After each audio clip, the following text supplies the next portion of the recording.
Raise your horns high and let your spirit flow. It's the classic metal wrap-up show. Feel the rush, let the loudness grow. It's the classic metal wrap-up show.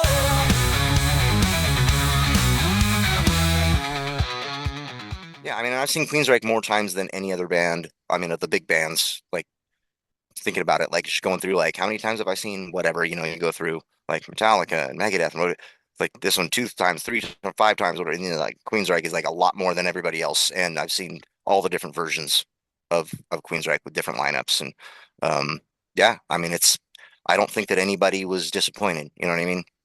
Todd, he can do the tape material and sound right doing it, but he doesn't. I don't think he really sounds like Tate. Like he's got like a different kind of gravel to his voice or whatever. Doesn't pronounce words the same, and he's been in the band for what, 4 albums now, right? So he's not really the new guy, No, not anymore. I try to explain to people. They're like, oh, what's that like? Because when I was promoting the show at my shop and handing out, because we're selling tickets there and had the flyers and everything, people are like, oh, but that's not with Jeff Tate, right? So I just have to say, like, to somebody who doesn't know, like when you just have a split second to tell them about the show, I say, yeah, they kind of pulled a Journey, right? Like, yeah, there you go. Yeah, our original singer doesn't really sing like that anymore, so we're gonna get a younger guy that can, that can cover it. And I don't think anybody's pissed off at Journey either. It's like we want to hear those songs sound like that. So right.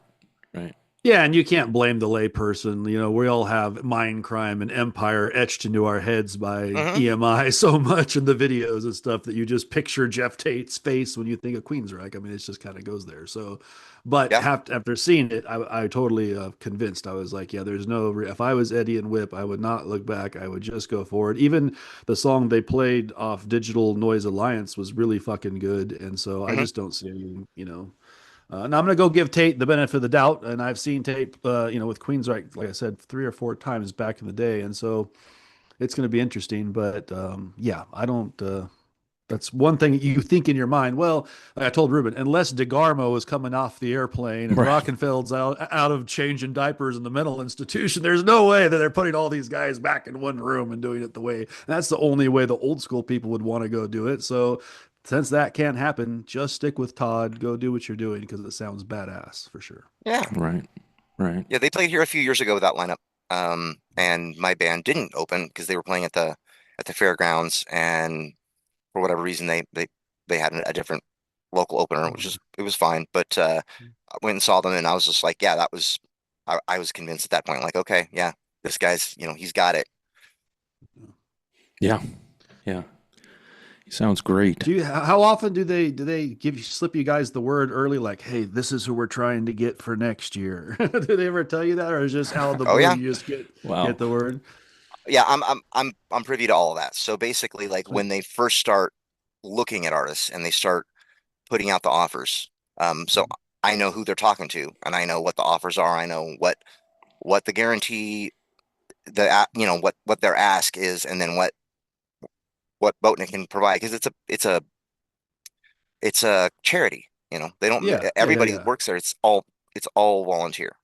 So if they can get enough sponsors, they can get enough money together, pull enough together to get somebody for hopefully for less than what they're asking. It's been there's been a few times where it's like, oh, we're looking at Ace Frehley, but then that didn't work out. And then one time they were looking at Ted Nugent. And then Slaughter was a possibility. I think this year was one of the people that, and they just have to look at like what they can, like, okay, well, these guys need this, but we can offer that. And, if we can't give them more money, then maybe we can do more hospitality. Right. You know how that works. I'm just thinking, sending it back and forth. I'd be sweating it if I booked Ace Frehley. You better make sure that there's, well, on the rider it says there has to be a casino within 45 minutes. See, he's smart. He's not saying anything. That's awesome. I know, Jim. You don't need to. You don't need to. But he is going to be at the Warm Springs Casino, which is already that area is already ablaze. Yeah. So I don't know. Yeah, it's already on fire. Yeah, it's already on fire. So I don't know. Who knows? That August, right? But ironically enough, last year the band that they booked in the same August slot was Queensryche. So, and that went off okay from what I hear. So there you go. Yeah, and last year when you guys played at Boatnick, it just happened to be the first Memorial Day weekend where my band, for whatever reason, wasn't booked. And I am, friends with Nate Peck, and so I said, "Hey, you're coming to my little town, Grants Pass, with Firehouse, bro?" And he was like, "Yes, you got backstage passes, you got stuff, you got to come say hi." So that was kick ass that they brought Firehouse, and I was surprised to see that. The timing just worked out perfectly. So. Yeah, this year I made. Oh, go ahead. CJ was supposed to do that show if he would have, been well enough, but clearly, we lost him just a few weeks before the show, and it was one of those like the band already knew that there was a possibility that CJ was not coming out of what he was what he was suffering from, and so of course there was the announcement that it's CJ passed, and then there was like it was kind of up in the air, like we didn't know what was going to happen with the show from there. But then it was like, I don't know, like a week later they announced that Nate was the official only vocalist, because he'd already been singing with him for several months, just basically while CJ was sick or whatever. So when they named him, then we got the news that they were in fact going to be coming through and playing with Nate, and I thought he was excellent too. Another great replacement guy that he can hit all the notes and sing everything right from the early days, and now they're releasing material with him. And I thought his band, before he was in a band called Wanted, before he was in Firehouse, and I thought that band was excellent too.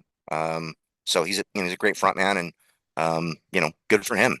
He was on American Idol just before.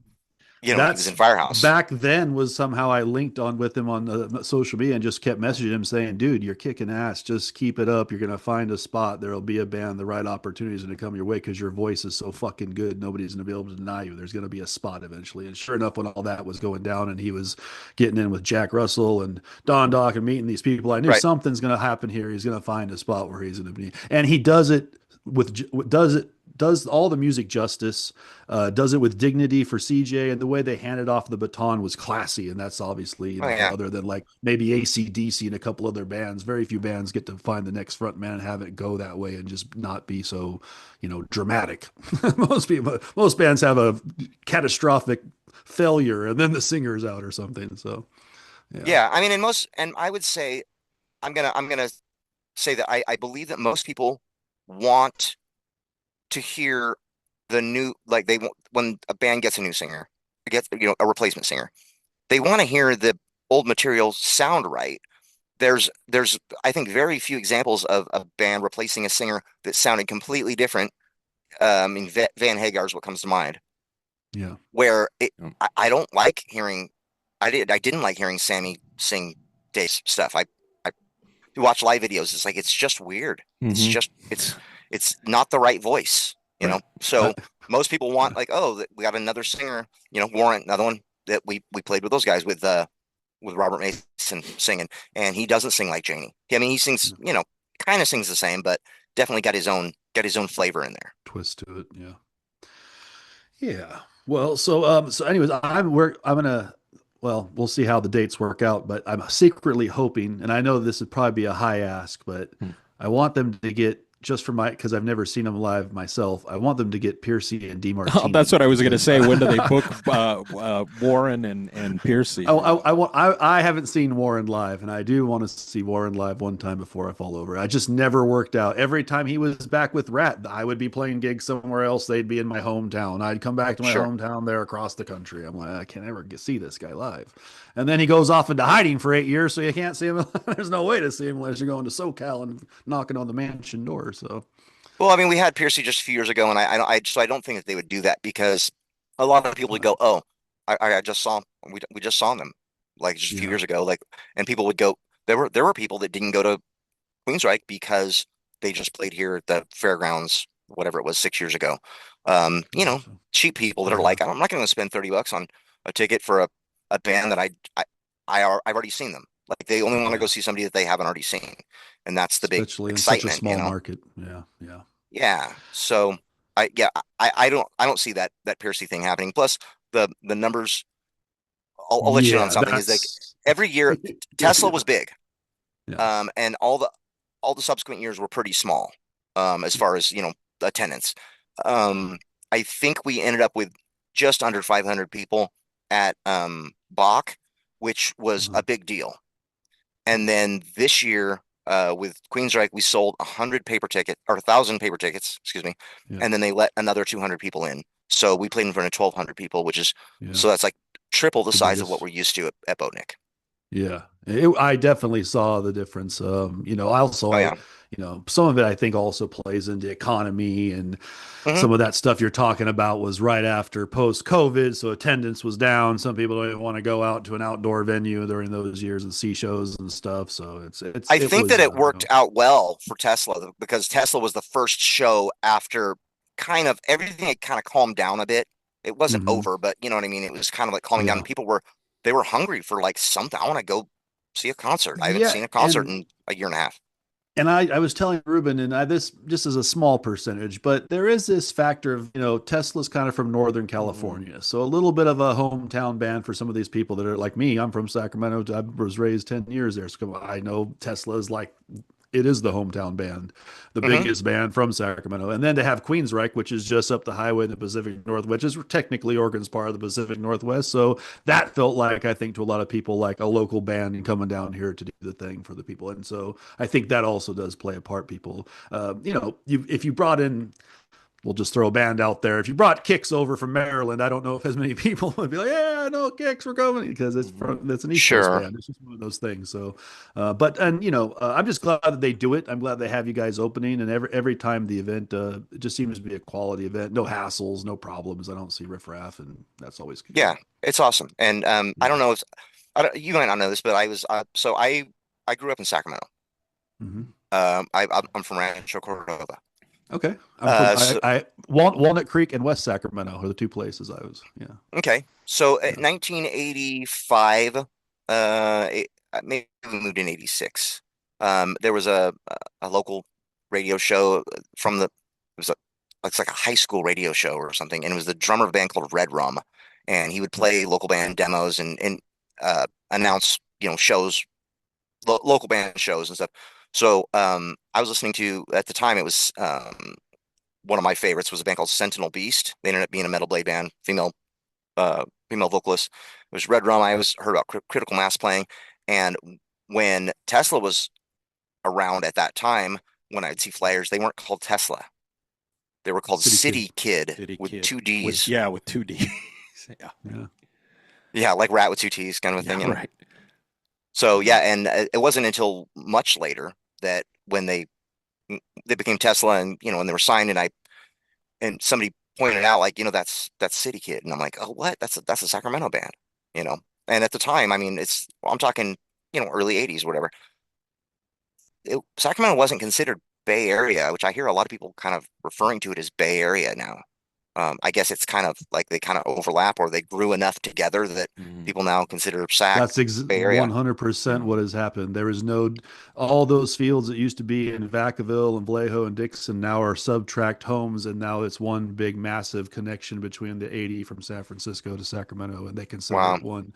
Mm. And it was always two separate areas. But as you know, growing up there, for me, it was really easy. I'd look in the thing and say, "Hey, they're playing in San Francisco. I'll take the hour to go down there and see the show." And then, "Oh, Right. they're playing right here in Sacramento. I don't got to go down the freeway." Or sometimes I'd go over the hill to Reno. That was the good thing about being in that area, was Hmm. you could go an hour in each direction and find. I was telling Ruben, I used to go to Canocti Harbor, and I saw Motley Oh, Crue at Canocti right. Harbor and Ted Nugent at Canocti Harbor at Clear Lake.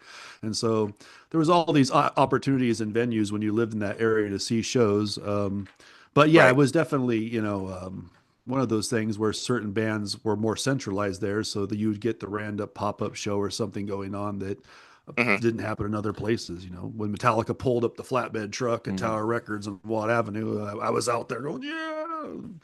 So That's yeah. that's where I got most of my records. That was probably the first time I ever spent money, my own money, on records was at that Tower Records. Oh, wow. Well, I mean, I think I had a gift certificate for my birthday or something for $20, and I was like, okay, I want to spend the whole thing, but records were like 7.99 or whatever. I'm like, okay, so I had enough for like two albums and and a single or whatever. And I got Loudness, Thunder in the East, which had just dropped. I got an Iron Maiden Japanese import called Live Plus One, Okay. and I got a Striper picture disc, Oh, 7-inch picture disc, and that was my visit to Tower Records, like bringing music home for myself. So like there right. wasn't like I was just always a metalhead. Like from the moment that I probably liked rock music, just hearing it on the radio or whatever. Tom Petty or whatever, like it's like, okay, this is cool. And then once I heard metal, I was like, okay, this seems like rock but better. Like, Right. when you hear Ozzy, it's just like, okay, this is like I don't ever want to hear Bryan Adams again. Like Sure. I'm gonna just listen Yeah. to this. There you go. Nice. Yeah. Yeah, Tower Records was a spot back then, man. I Hmm. being from West Sacramento in my middle to high school years, I would shoot across the bridge there and go to the one on Broadway and just thumb through all the metal and rock things and find a couple of, but in those days, cassettes that I could put in my Walkman and Hmm. then go play, or my boom box back in the bedroom at the house and annoy the shit out of my parents with some, yeah. There you Yeah, there go. was a record shop in a place called Birdcage Walk. Hmm. Can't remember I what. remember Birdcage. Yes. Yeah, there was some kind of little hole in the wall record store there too. Um, I keep wanting to say like maybe it was called Rainbow Records or something, and Mm. but Tower had like all the good stuff. Like basically they had that import section of all the cool, Yep. Right. Mausoleum, Metal Blade, Hmm. Megaforce kind of stuff, and local band demos and all of that. And they had the major releases as well. Right. Yes, that was the Nice. main thing. I mean, and they Russ was smart to get you covered with all of your audio you needed. But then if you're like, well, damn, I really like this and that. Well, there's magazines over there at the next shop that's got all Hmm. this shit over there. You go over there, get your magazine, and start thumbing through. What do these guys look like? I look at their album, I don't see a Right. picture of them. Metal So Rendezvous magazine. That was the sort of like the regional metal fanzine that actually turned into like a slick, glossy magazine yeah, for a while. Mm. But yeah, I used to pick that up, and yeah, and local fanzines, and like I said, the local band demos of Sentinel Beast and all of yeah. that. There was So another band called Panther too. They were great. out of curiosity, when did you move to Oregon? So we moved from Sacramento in '86. I moved to Wairika, and then I moved to Grants Pass. I was in Grants Pass for a year and a half. So I went to part of eighth grade and ninth grade there. Then we moved to Nevada. I went to high school, finished high school there. So I was there for 4 years, like between Reno and Vegas, back and forth, and Mhm. then came back to Oregon in '93. Okay. And I got the job at Music Head, the record shop I ended up um, buying from the original owner, and then I walked away from it in 2016 because everybody was getting their music online, and it looked like it was just a warehouse with the open sign on, and it was like I was selling everything online. It was I was determined to get out of the business, and then I went to work at a place called Harry and David, the fruit Yeah, baskets, and absolutely. then Yeah. they sent all the jobs overseas, and I got laid off, after being there for 7 years, and walked into this record shop where I'm working now, Mm. and I walked in, and the one of the owners knew me from Music Head, and because it was an all ages venue there, and we used to have shows, for a long time, and was like, that's Jimbo from Music Head, and pulls the original or the owner of the shop around the corner. I was like, and it was kind of a gift shop with some Mhm. records in it. It was like they were trying to turn it into a proper record store. Right. But we do a lot with video games and Star Wars toys and Mm. Pokemon and all that kind of stuff. But Collectibles. Yeah. yeah, they needed a record store guy, like a career record Hmm. store guy, to basically come in and go like, okay, this is how we're going to do this or whatever. And so I've been there for a year now. Nice. And I'm probably gonna, I don't see any time in my life going anywhere else. Like it's growing, and we're making a lot more money than we were every year's been better and better. Nice. Sweet. Cool. Yeah. Yeah. Nice. And that stuff is coming more and more back, though. It's just becoming, there's for all the convenience of digital, and I love to use digital just to play off my phone to what I want to listen to around the house or whatever. There's all the people out there that want to physically hold something and look at something and read something and understand what it is that they're consuming. So, Yeah, I mean, we sell boom boxes. Like boom boxes are a thing again. Wow. Nice. Yeah. We sell cassettes. Yeah. Never thought that would happen. You know what I mean? Yeah. Like, Yeah. CDs. I sell CDs every day. Like just stacks of CDs to kids coming in. CDs and digital, Nirvana I can kind of understand. The cassettes are the ones that I do go. I don't know. Even they were a pain in the ass back then. You ever taking your pencil and putting it in there and trying to tighten it back up? Here's a thing about cassettes, though, that I learned being on the label, is that cassettes are analog, like vinyl, and kids in other countries that can't afford vinyl will buy tapes because a tape sounds more like a record than a CD does. Makes sense. And they're cheap. Sure. Yeah. So you can, every kid can afford a $5 tape, Sure. Yeah, and to this day, you can probably go to any Goodwill or any thrift store and find an old cassette player that still has the cassette that works, and half the stuff doesn't, but the cassette player still hits play. Pop a cassette in there and listen to some music. Yeah. So. Nice. Yeah, because our stuff came out on cassette too. Like the Emissary stuff came on cassette as well, and everyone was like, why are you guys doing cassettes? It's like, believe it or not, and like other countries too. Like, a kid can't afford a $40 record, but he can afford a $5 tape. Right. Yep. Totally. Yeah. There you go. Well, cool. I'm gonna place an order for a CD. I'm gonna hit you up here and for the details. Well, why don't you share the details before we cut you loose? And then I have one more question for you, which I'm gonna put you on the spot, but it shouldn't be It shouldn't be painful. I think you got this. But go ahead and plug the website and where people can find the music, and I'll hop on there too and get a CD. Yeah. So that's an interesting thing. So let me preface this by saying that the owner wants to give you a retro experience when you walk in. So basically, we don't do a lot with online stuff. It's kind of like back in the day, you would have to go to the record store to find out what new shit they got. Nice. And so it's kind of like that. Like we get a bunch of new arrivals, and sometimes we'll take pictures and say, hey, we got this in or whatever. But a lot of times we don't. It's just sort of like, maybe we'll make a post saying we got a lot of goodies came in this week. You got to come down and check it out or whatever. But you actually have to physically walk in to see what we have. So that makes sense. Yeah. Okay. Yeah. So what is the store name? Where is it at?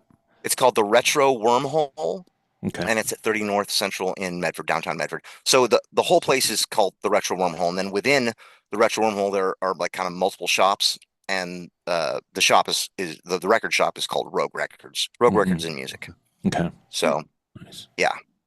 Downtown Medford and plug Emissary. Where Emissary stuff. Yeah. So you could Google the original Emissary, because there's a few other bands that have had the name. So but we're the first, so therefore we can call ourselves the original Emissary. If you just Google that, and you'll find all of our whatever IG and TikTok and Bandcamp and all that. It's everything's the original Emissary.bandcamp.com or the _original _emissary on IG. Oh, cool. Yeah. So you're on Bandcamp, so that should be that's a real convenient way. Yeah, because the label just does the physical stuff. They didn't want anything to do with they're like, you guys can do your own digital and make money off of it. We don't even want a piece of that. Right. Cool. Well, but everyone go out there and check out. Yeah, go check it out. Emissary, but Crystal Witch rocks. So go put that in your player. But here, I've got the last question here, and I'll throw in Evil here too, because he's Bay Area-ish, I guess, right? I mean, I was born Walnut Creek in Yuba City, so I'm basically near Sacramento myself. I'm a weird one. I got born in Sacramento, taken to Walnut Creek for quite a few years, then back to West Sacramento. So I got a little bit of both. So here's one for you then, there, Jim, and then Evil can pipe in with his selections here in order. So we got the three bands. We got Death Angel. We got Testament. We got Exodus. All of them went a little bit more commercial, as you were saying. With Act 3, they got a little bit more commercial, melodic. Did Death Angel. So we got Act 3. We got The Ritual with Testament. We got Exodus with Force of Habit. They even did a cover of Rolling Stones, did Bitch with horns even. But in order, who do you think was the most successful from, who did it in order from 3 to 1, 1 being the best? So what do you got?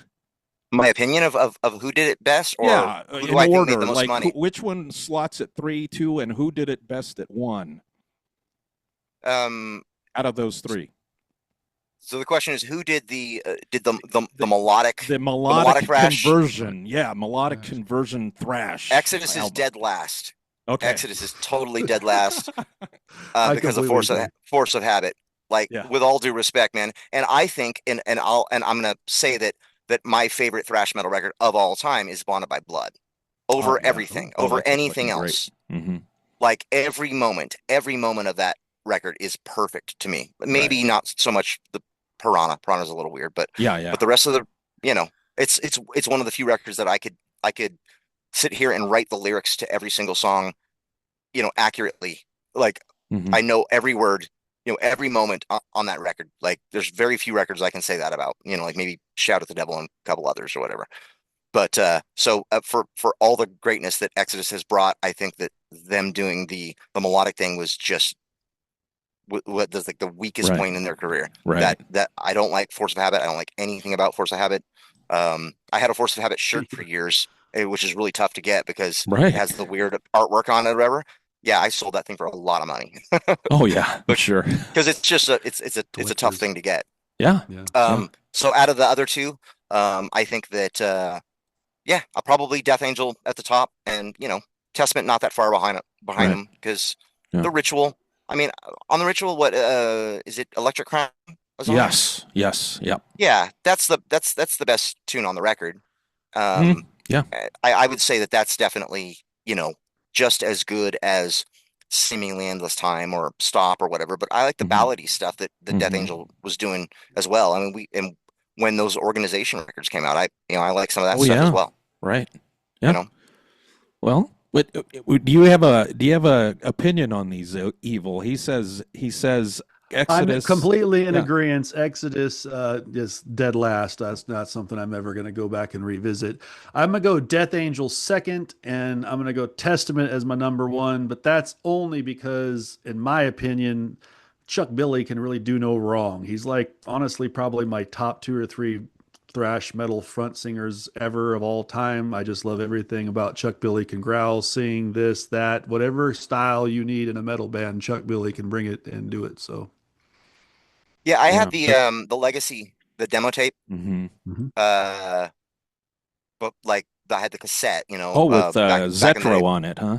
Yeah. So I heard those same songs a lot. I mean, it's whatever, 4 of the same songs. One of them has never made it to the record or whatever, but I've heard, Zetro singing Alone in the Dark and Raging Waters and all of that. It's like, you realize how much Chuck Billy was just copying what Zetro had, I think, had already sung the material, and they were in the studio to record that album. And then they swap singers. So they just basically have, Chuck Billy doing, he's impersonating Zetro on that first record, because he doesn't really sound like that I don't think on any of the material, like even all the high screams and all of that kind of stuff. He didn't do much of that later.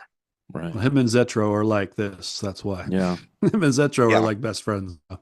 So, and I got to see him he had his first comeback concert after the heart cancer scare thing, and at the ballroom in San Francisco, and man, he fucking got up there and killed it. And so I've just always been a Chuck Billy fan. Yeah. And don't get me wrong, I like Death Angel. I've seen him in big venues, small venues, here or there, and another Mark's great frontman. So, but for me, I just always out of the Bay Area bands, pretty much I thought, you might say Hetfield is bigger frontman as a guitar player and frontman, and Metallica is a bigger band. But if you're going straight vocalist, I like Chuck Billy. I think he can. There's not a style of metal you're going to bring to him that he can't come up with vocals, melody, and something that's going to kick you in the fucking teeth, dude. So, and especially and listen to the Demonic era or whatever. Like, he could do death metal too. You know, it's like I'm not an extreme metal guy, but I can say that he can do. I've heard plenty. I've heard plenty of death metal, and I know what sounds right. You know, it's like, okay, that sounds like what death metal is supposed to sound like, or whatever. And I think when he was doing it, it sounded exactly like exactly what you would expect from a death metal band. Right. Yep. Nice. All right, on, Jim. Well, yeah, it was good. It was good to having you on there, Jim. It was absolutely good stuff. We'll hit you up. You know, we from time to time we do like album versus album type of thing. We may pull you in for something like that. Would love it anytime. Yeah, we'll give you a heads up in advance so we know you can make. So you know what you can go through the albums, and sometimes we bring out some. Sometimes we do the most popular ones, and sometimes we dive in there and pick the rare, odd ones and make people listen to something. And the worst part is when we get ones you don't really want to listen to, and you're like, God, I'm going to listen to this.